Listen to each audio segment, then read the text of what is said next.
There are two ways to manage your money. One is exciting, one is boring. And the boring one wins almost every single time. But nobody wants to be boring. Boring feels like giving up. Boring feels like you're not even trying. So we reach for the exciting stuff. The hot stock. The clever tax trick.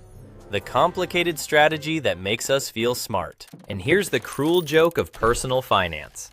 The more interesting your strategy is, the worse it usually performs. Today I'm going to show you what happens if you followed the most boring money rules in existence for 10 straight years. No excitement, no cleverness, just the boring stuff. I'm Jeff, and I'm going to follow two people for 10 years. Anna, who picked boring, and Derek, who picked exciting. Same age, same income, same starting point. The only difference?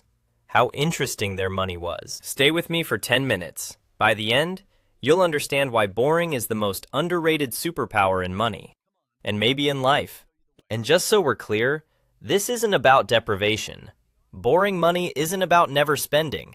It's about removing the drama from the parts that shouldn't have drama. Let's start with the rules. There are only 4. They are almost insultingly simple. So simple, you'll be tempted to skip them. Don't. The simplicity is the entire point. Rule 1. Spend less than you earn. Every month. Forever. No exceptions. I know, revolutionary. You've never heard this before. But here's the thing. Almost nobody actually does it. They mean to. They intend to. They just don't. Rule 2. Automatically invest the gap into broad index funds. Not stocks you pick, not crypto. Index funds. Set it and forget it. Rule 3. Don't carry high interest debt. If you have credit card debt, kill it before you do anything fancy. Rule 4. Don't touch it. Don't check it daily. Don't tinker. Don't optimize. Let it sit there and compound for a decade while you live your life. That's it. That's the whole thing. 4 rules. A 10-year-old could understand them. And yet, almost nobody can do them because they're boring. And boring is the hardest thing in the world to stick with. Why? Because our brains are wired for novelty. Boring doesn't give you dopamine. Excitement does. Every time the market dips, boring says, do nothing. But your brain screams, do something, anything, sell, buy, move, react. Boring requires you to override 1 billion years of evolution, telling you to react to threats. That's why it's hard. Not because it's complicated, because it's emotionally exhausting to do nothing. So let's see who can actually do it. Meet Anna. Anna is 30. She makes $70,000. She is, by her own admission, not interested in finance at all. She finds it boring. So she made it as boring as possible, on purpose. She set up an automatic transfer, $900 a month into a total market index fund. The day she set it up, she turned off the app notifications. And then she did the most radical thing imaginable. She stopped thinking about it. Now meet Derek. Derek is also 30. Also makes $70,000. But Derek finds finance fascinating. Derek listens to 6 finance podcasts. Derek has opinions about the Fed. Year 1. Let's watch. Anna's first year is uneventful. The money goes in automatically. She checks it once, around the holidays, sees it went up a little, and closes the app. Total time spent thinking about money this year, maybe an hour. Derek's first year is thrilling. He moves money between 7 different accounts. He buys 3 hot stocks. He tries options. He gets into a small position in a coin his podcast recommended. Derek's first year was genuinely more fun than Anna's. Let's be honest about that. He had a great time. He felt smart. He felt alive. At the end of year 1, here's where they stand. Anna, $11,200. Steady, boring, up. Derek, $10,900. Slightly behind, but honestly, pretty close. Year 1 barely matters. The difference is tiny. And this is exactly why boring is so hard. Because in the short term, boring and exciting look the same. The gap is invisible at first, so Derek has no reason to stop. From his point of view, his exciting approach is working just as well, and it's way more fun. Why would he switch to boring? Years 2 and 3. The plot thickens. Anna does literally nothing different. Same $900 a month. Same fund. Same not checking. Her year 2 looks identical to year 1, as does year 3. Derek, meanwhile, has a busy couple of years. One of his hot stocks doubles. He's ecstatic. 2 others crater. He's crushed. He switches strategies 4 times. He pays short-term capital gains taxes he didn't expect. Derek's roller coaster is genuinely exciting. Some months he's up big. Some months he's down big. He has stories to tell at parties. Anna has no stories. Anna's money is the least interesting topic imaginable. At the end of year 3, Anna has $37,000.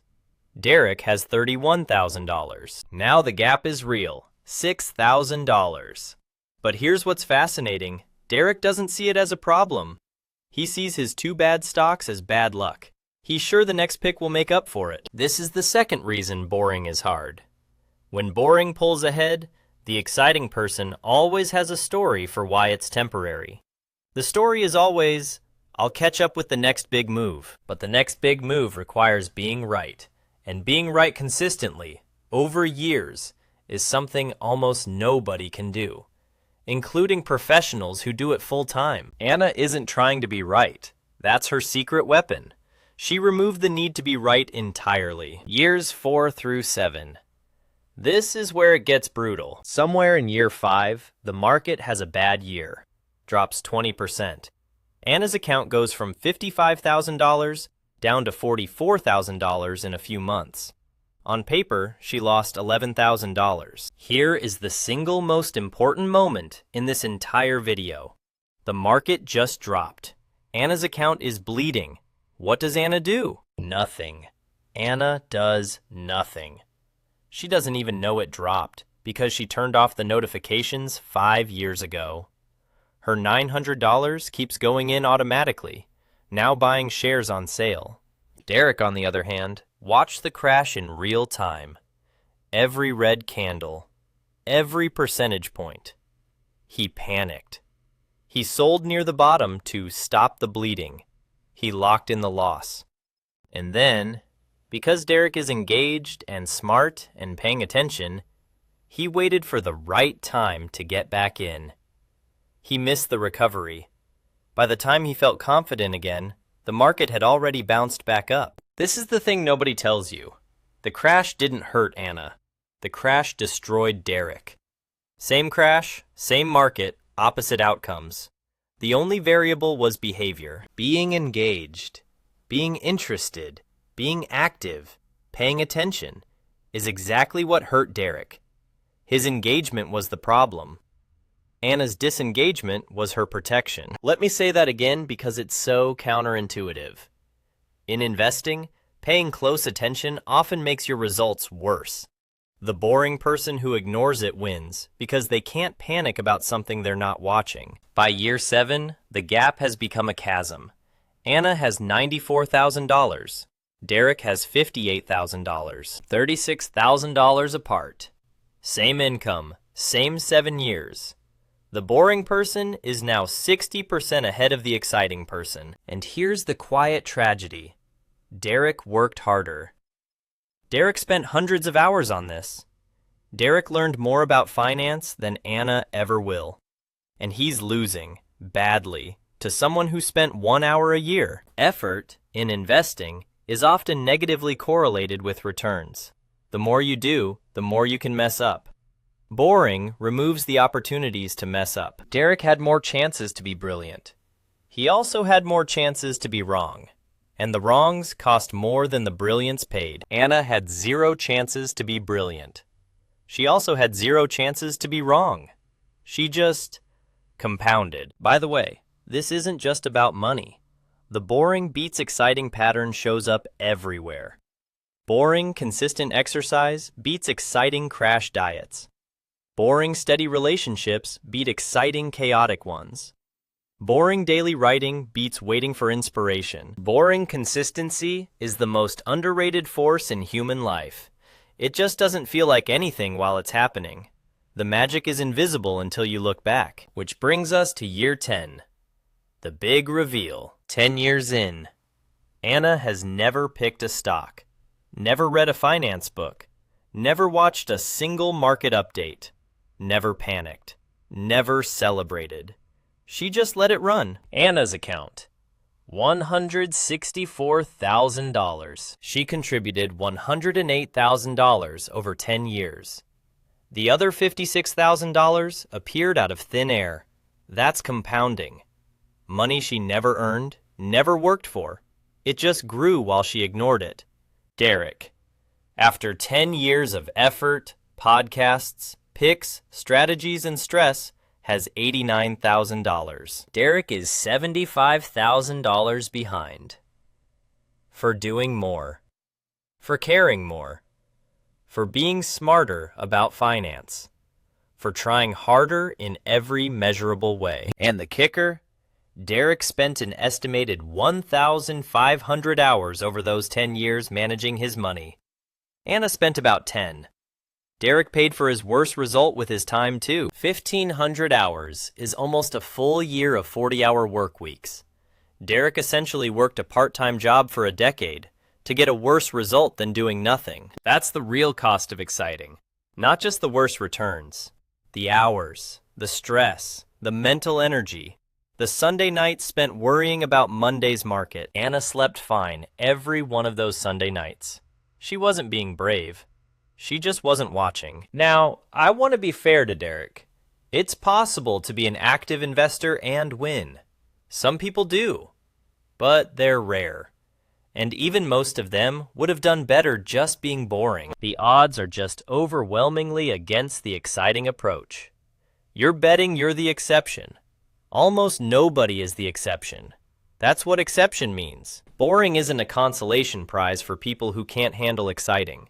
Boring is the actual winning strategy that exciting people refuse to believe in. Anna didn't win because she was smart. She won because she was willing to be bored, and almost nobody is. Now, the reversal. I just spent 10 minutes telling you to make your money boring. So the obvious conclusion is, make your whole financial life as dull as possible. Maximum boring everywhere. Wrong. The point of boring money isn't to make your life boring. It's the exact opposite. You make the money part boring so the life part can be exciting. Anna's boring money bought her a brain free of financial stress.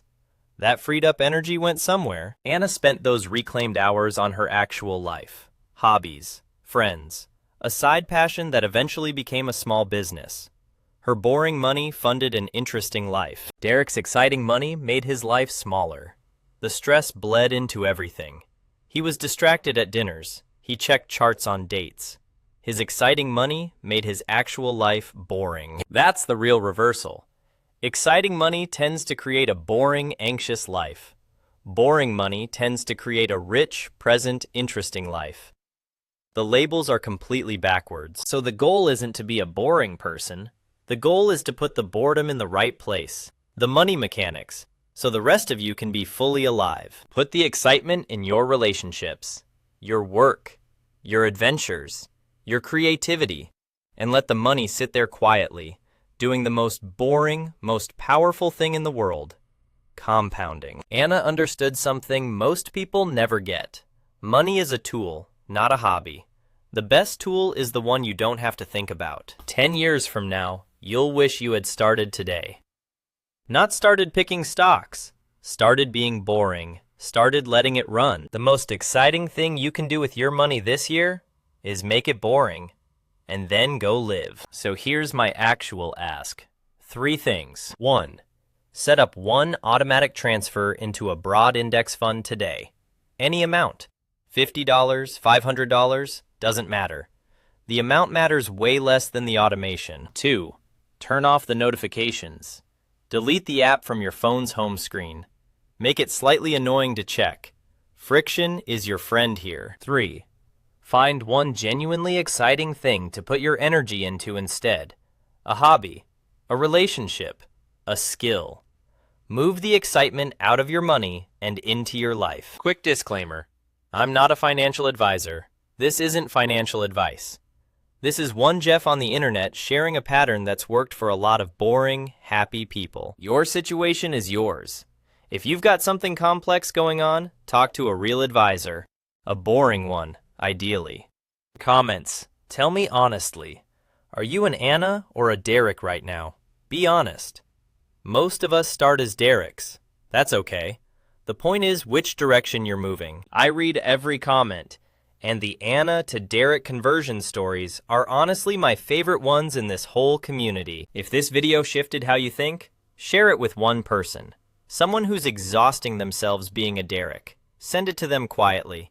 Next video, I'm going to show you the 4 index funds that make up a complete boring portfolio. The actual tickers, the actual allocation, the whole boring recipe. Subscribe so you don't miss it. See you there. Until then, go make your money boring, so the rest of your life doesn't have to be. Take care.